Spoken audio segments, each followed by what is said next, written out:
Hello all of you, welcome back to my channel. मैं आज आप लोगों के लिए लेकर आ चुकी हूँ एक कलेक्टिव रीडिंग जिसका टॉपिक रहने वाला है what are the current feelings of your crush. आपके जो क्रश हैं, जिस भी पर्सन पर आपको क्रश है और जो आपके क्रश है, मेल फीमेल दोनों के लिए उनकी करंट एनर्जी क्या है या करंट सिचुएशन क्या है। तो करंट एनर्जी और करंट सिचुएशन जानेंगे आपके क्रश की, लेकिन रीडिंग जनरल है, कलेक्टिव है, सभी ज़ोडिएक साइंस के लिए है, हर उम्र के व्यक्ति के लिए है, टाइमलेस है। जब भी आप इस वीडियो तक पहुंचेंगे, जब भी आप इसे देख रहे हैं, यह आपके साथ तभी रेजोनेट करेगा, फिर चाहे आप इस वीडियो तक कितने भी समय बाद क्यों ना पहुंचे हों।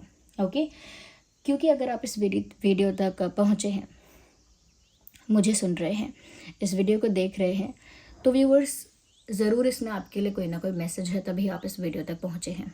There is always a meaning behind it. Whatever happens, there is always a meaning behind it. तो यहाँ पर यही मीनिंग है कि अगर आप यहाँ आए हैं तो कोई संदेश है डेफिनेटली आपके लिए। सबसे पहले मैं ये भी बता दूं कि ये रीडिंग एप्लीकेबल है ऐसे क्रशेस के ऊपर जिनको आप जानते हैं, जिनके साथ आपने इंटरेक्ट किया है, जो आपको भी जानते हैं। ओके, जो आपको भी जानते हैं और थोड़ा बहुत आपके साथ इंटरेक्ट कर चुके हैं।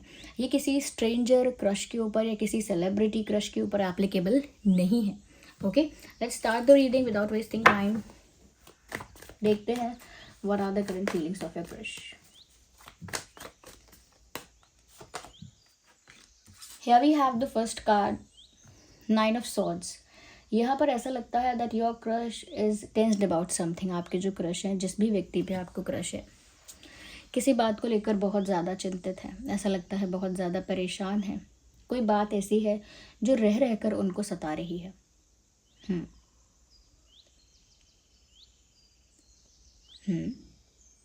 There is something in their mind.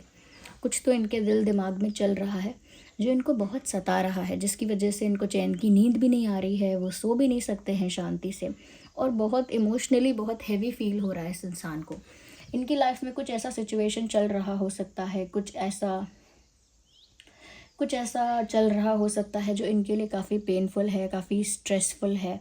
मुझे लगता है किसी ऐसे ही फेज से गुजर रहे हैं आपके क्रश, और स्ट्रेस बहुत है, टेंशन बहुत है, इस वजह से इनकी रातों की नींद भी उड़ चुकी है। They can't sleep, they are having sleepless nights. ऐसा लगता है कि हेडेक बहुत होता है ज़्यादा स्ट्रेस लेने की वजह से। रिसेंटली या पिछले दिन या आज के दिन ऐसा मुझे लगता है कि इनको हेडेक हुआ होगा, देर रात तक ये जागे होंगे, और बहुत सारे नेगेटिव थॉट्स, बहुत सारी नेगेटिविटी, बहुत सारे नेगेटिव थॉट्स इनके दिल दिमाग में आए होंगे। यस, ऐसा लगता है कि नेगेटिव थॉट्स ने इनको चारों ओर से घेर लिया है। नकारात्मक ऊर्जा इनके चारों ओर है। आई थिंक ऐसा लगता है जो आपके क्रश के सराउंडिंग्स हैं, वो सराउंडिंग्स पॉजिटिव नहीं है। यस, इनफैक्ट पॉजिटिव नहीं है के साथ साथ मुझे लगता है यहाँ पर इनके आसपास एनर्जी सर्कल्स हैं। एनर्जी सर्कल्स व्यूअर्स कैसे होते हैं, जो किसी की पॉजिटिव एनर्जी को सक कर लेते हैं, क्योंकि उनकी खुद की एनर्जी डाउन होती है, लो होती है।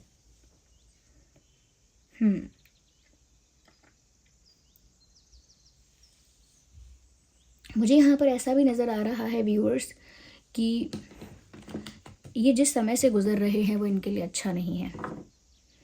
आपके क्रश हैं तो बात अलग है, लेकिन शायद आपको पता हो इनके बारे में या ना पता हो, इनकी लाइफ में काफ़ी स्ट्रेस चल रहा है, और ये मेंटल स्ट्रेस है। कोई फिजिकल पेन, कोई हेल्थ प्रॉब्लम की बात नहीं है। It is all about the mental stress.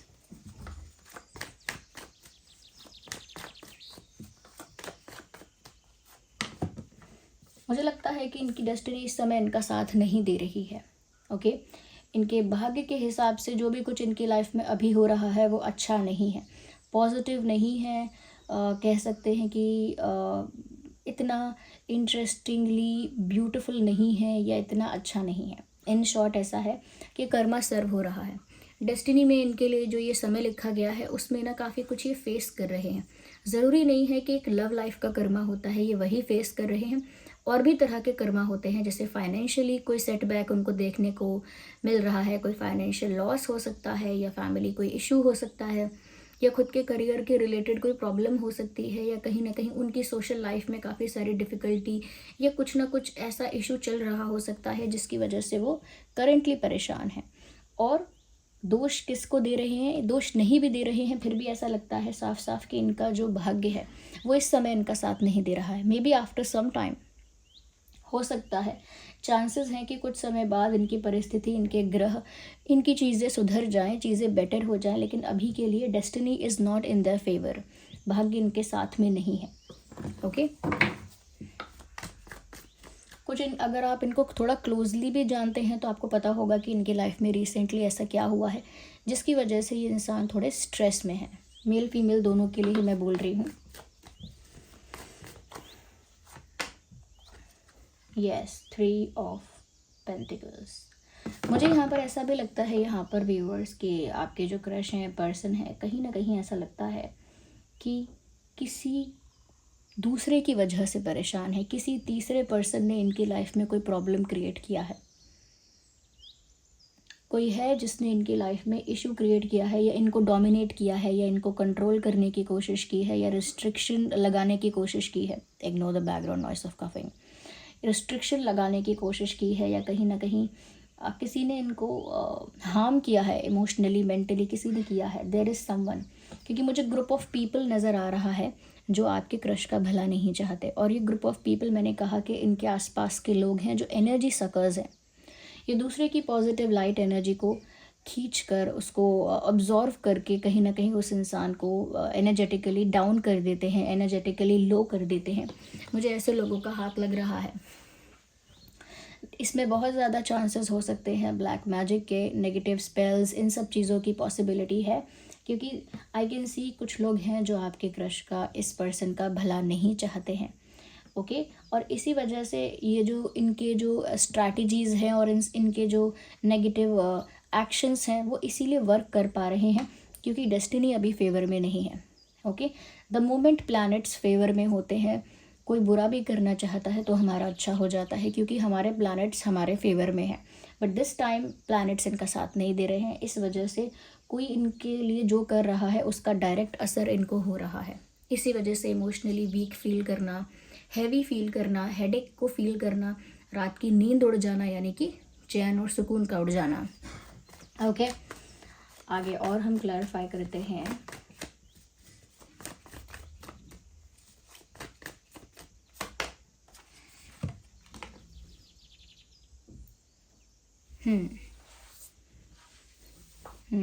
Seven of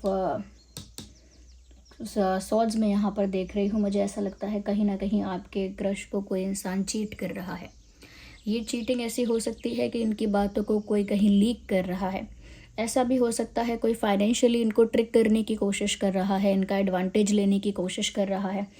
ऐसा भी हो सकता है जिन लोगों को ये अपना मान रहे हैं, वेल विशर्स मान रहे हैं, ये लोग कहीं ना कहीं इनको बैक स्टैब करने वाले हैं या कर चुके हैं, या फिर बिट्रे करेंगे या करने वाले हैं या कर चुके हैं ऑलमोस्ट। तो मुझे बिट्रेयल यहाँ पर दिख रहा है, चीटिंग दिख रही है, मैनिपुलेशन दिख रहा है और बहुत सीक्रेसी दिख रही है। कहीं ना कहीं आपके, कहते हैं ना, पीठ पीछे काम होना और भनक तक न लगना। आपके क्रश के पीठ पीछे ही उनके अगेंस्ट स्ट्रैटेजाइज किया गया है, उनके अगेंस्ट प्लानिंग प्लॉटिंग की गई है, उनको बैकस्टैब किया गया है, बिट्रे किया गया है, उनका एडवांटेज लिया गया है समहाउ, इमोशनली, फाइनेंशियली और any other type of support, कुछ भी हो सकता है। आपके क्रश को यूज़ किया गया है जिसकी वजह से वो परेशान है, उनके साथ चीटिंग हुई है, जिसका हो सकता है कि इनके साथ गलत हुआ है, चीटिंग हुई है, उसका उनको शायद अचानक पता चला है, उसकी वजह से उनको बहुत धक्का लगा, हो सकता है ये भी है। किसी ने बैक स्टैब किया है, बिट्रे किया है, हो सकता है इस बारे में उनको सडनली पता चला और उसके बाद उनकी एनर्जी एकदम डाउन हो गई है, उनको धक्का लगा है, ऐसा मुझे यहाँ लग रहा है। इन शॉर्ट ये कह सकते हैं they are not in a good condition और गुड स्टेट ऑफ माइंड। अच्छे स्टेट ऑफ माइंड में ये इंसान नहीं है, ऐसा लगता है। 3 ऑफ वैंड्स में यहाँ देख रही हूँ, मुझे ऐसा लगता है कहीं ना कहीं आपके जो क्रश है ना, बस अपने वक्त के बदलने का इंतज़ार कर रहे हैं। ओके, अपने वक्त के बदलने का इंतज़ार कर रहे हैं क्योंकि वेटिंग के अलावा उनके पास इस समय कोई और विकल्प नहीं है, कोई और ऑप्शन नहीं है, कुछ और नहीं कर सकते। क्योंकि जब प्लैनेट्स फेवर में नहीं है तो कुछ अच्छा करने जाएंगे, सोच समझ के भी कुछ अच्छा करने जाएंगे, लेकिन वो बैकफायर करेगा, वो प्लान वर्क नहीं करेगा, उल्टा इनको और ज़्यादा उसके कॉन्सिक्वेंसेस झेलने पड़ेंगे। तो यहाँ पर they are in a waiting position. ऐसा लगता है कि ये इंतज़ार कर रहे हैं कि कब डेस्टिनी उनके फेवर में होगी, परिस्थिति कब बदलेगी, और जब सिचुएशन उनके फेवर में होगी तब अपने आप ही पॉजिटिव चेंजेस आएंगे. I think they are in a waiting position and they are waiting for some positive change. एक बदलाव का, एक परिवर्तन का इंतज़ार चल रहा है. साथ ही साथ इंतज़ार चल रहा है अपने दुख का, अपने पेन का, अपनी सफरिंग के ख़त्म होने का.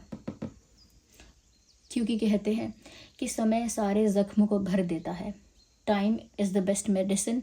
वो सारे ज़ख्मों को और दुखों को ना भर देता है.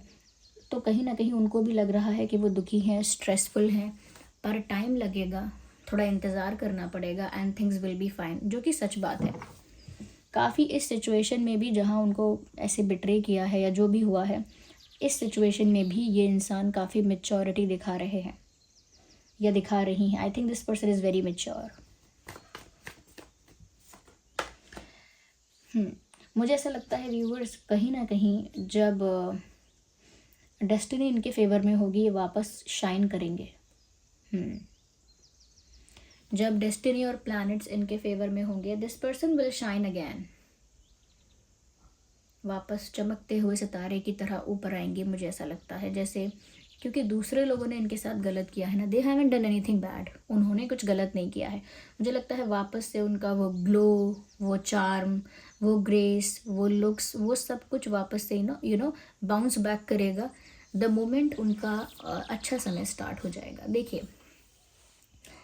जो लोग अच्छा समय बुरा समय नहीं भी मानते हैं, मैं उनको थोड़ा सा ब्रीफली बता देती हूँ इन शॉर्ट, कि जो हम कर्म करते हैं इस लाइफ में, वो हमें इसमें भी और आगे वाली लाइफ में भी भुगतने पड़ते हैं. ओके. और जो हम कर्म कर रहे हैं और जो हमें भुगतने पड़ेंगे, उसी के हिसाब से हमारा बर्थ चार्ट होता है, उसी के हिसाब से हमारी डेस्टिनी होती है. तो डेस्टिनी में जब बुरा समय आता है, वो वही समय होता है जब हमें वो कर्मा भुगतने का टाइम आ गया है. तो ये इस तरह से वर्क करता है. उसमें अगर हम ज़्यादा हाथ पैर फेंकते हैं, ज़्यादा कुछ करने जाते हैं, तो उल्टा हमें उसके कॉन्सिक्वेंसेस बेयर करने पड़ते हैं.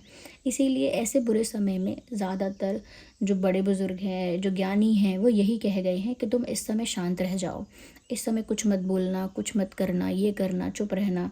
वो इसीलिए कहते हैं क्योंकि ये जो समय है ये झेलने वाला आया है. यहाँ पर थोड़ा बेयर करना पड़ेगा, टॉलरेट करना पड़ेगा. और वो इस समय यही कर रहे हैं, चुपचाप in a waiting position. But they will bounce back and rise again. दोबारा से उगते हुए सूरज की तरह इस इंसान का उदय होगा, जिसमें इनके फेस पर हैप्पीनेस होगी, एक ब्राइटनेस होगी, एक शाइन होगी, एक ग्लो होगा पर्सनालिटी में, एक चार्म होगा पर्सनालिटी में, एक ग्रेस होगा. ये सब चीज़ें वापस से आएंगी, but on the right time.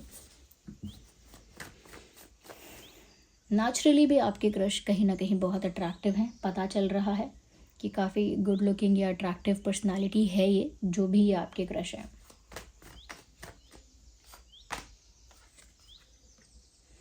मुझे यहाँ पर लगता है व्यूअर्स, कहीं ना कहीं आपके क्रश आपको देखते हैं तो वो ऐसा भी सोचते हैं कि वो जैसे कहीं ट्रैप्ड हैं और आप जैसे कहीं आज़ाद हो.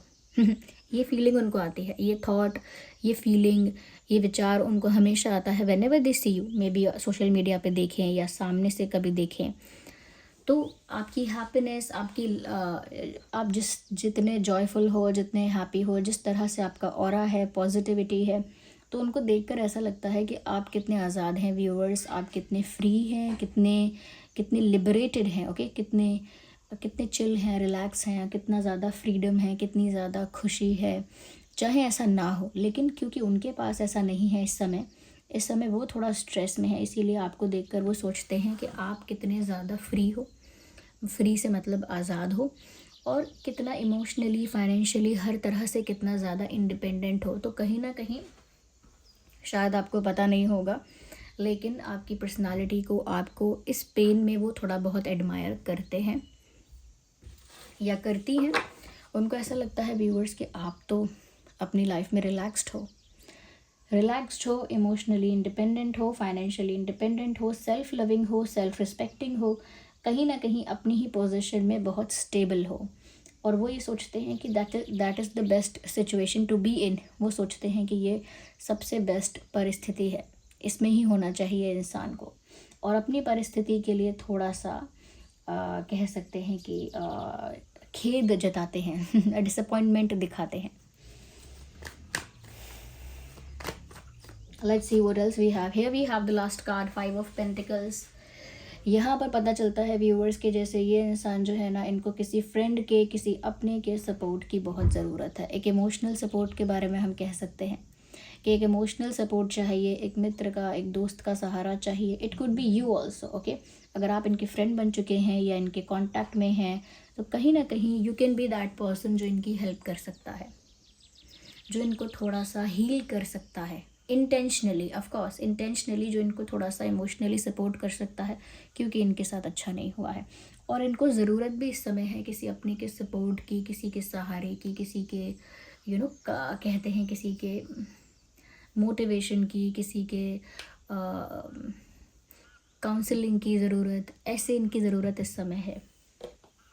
ओके, ये इस स्टेट ऑफ माइंड में है, इस एनर्जी में है और इस सिचुएशन में है. माना कि इतनी ब्यूटीफुल एनर्जी नहीं है, लेकिन थिंग्स विल चेंज. एटलीस्ट यहाँ पर आपके प्रति, आपकी पर्सनालिटी के प्रति यहाँ पर एक एडमायरेशन निकल के आया है. अगर हम ज़ोडिएक साइंस की बात करें तो इस इंसान का और आपका ज़ोडिएक साइन जो हो सकता है, क्योंकि यहाँ पर एयर साइन भी है, फायर साइन भी है, अर्थ साइन भी है. Air, fire, earth and water sign मुझे यहाँ नहीं दिख रहा है. वाटर साइन नहीं दिख रहा है, एयर साइन है, अर्थ साइन है और फायर साइन भी है. तो ज़ोडिएक साइन आपका और उनका हो सकता है जेमिनाई, लीब्रा, एक्वेरियस, एरीज, लियो, सैजिटेरियस, टॉरस, वर्गो, कैप्रिकॉर्न.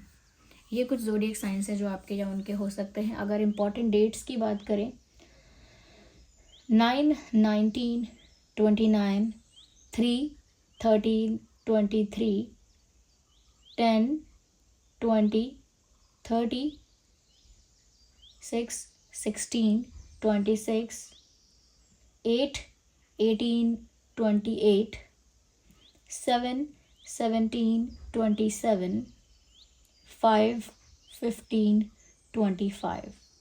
ये कुछ डेट्स हैं जो आपके या उनके लिए रेलेवेंट हो सकते हैं. हो सकता है डेट ऑफ बर्थ भी हो इसमें से.